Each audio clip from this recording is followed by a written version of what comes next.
আদৰ্শবান শিক্ষয়িত্ৰী মমতা দাস তেওঁক আমি আজি লগ পাই বহুতো সুখী। ইমান দিন ধৰি শিক্ষকতাৰ লগত জড়িত হৈ আছে।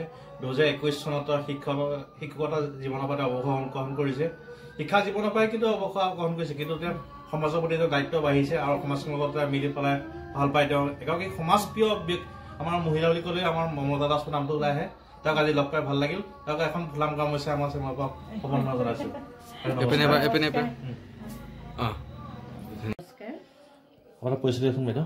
মোৰ নাম মমতা দাস, ঘৰ ঘাঁহি উজনিগুৰি।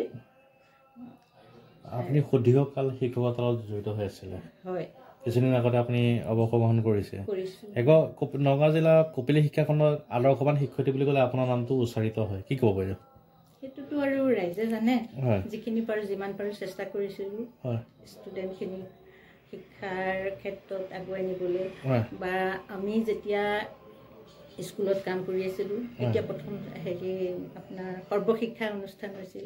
সেই সৰ্বশিক্ষাত যিকোনো ক্ষেত্ৰতে মানে মোক স্কুলৰ পৰা পঠায় আৰু প্ৰধান শিক্ষকে, যে তাতো চেণ্টাৰবিলাকতো সকলোৱে প্ৰায় চিনি পায়। আৰু আমাক শিকোৱা CRCC হওক, তেওঁলোকে মানে যিকোনো কুৱেশ্যন সোধে মানে প্ৰত্যুত্তৰ দিব পৰা তেতিয়া অকণমান ক্ষমতা আছিল বুলি ক'ব পাৰোঁ আৰু সেইকাৰণে সকলোৱে ভালো পায়। ডিমো এমভিত কৰিছিলোঁ। তাৰপিছতে মই ফাৰ্ষ্ট টাইম মই ডেপুটেশ্যনত কৰিছিলোঁ, জাগিয়াল গাৰ্লছ হাইস্কুলখনত কৰিছিলোঁ, 2 বছৰ কৰিলোঁ। তাৰপিছত পাৰ্মানেণ্ট পষ্ট হ'ল মই ডিমো এমভি স্কুলত কৰিলোঁ। তাত কৰিলোঁ আপোনাৰ 1990 চনত মই তাত জইন কৰিছোঁ ছেপ্টেম্বৰত। জইন কৰি 1993 চনত মই ঘাঁহি এমভিলৈ আহিলোঁ। তাৰ পৰা আৰু একেৰাহে ঘাঁহি এমভিৰ পৰাই মই অৱসৰ গ্ৰহণ কৰিছোঁ। অৱসৰ গ্ৰহণ কৰিলে বহুতো তিতা অভিজ্ঞতা হ'ল আপোনাৰ স্কুলত।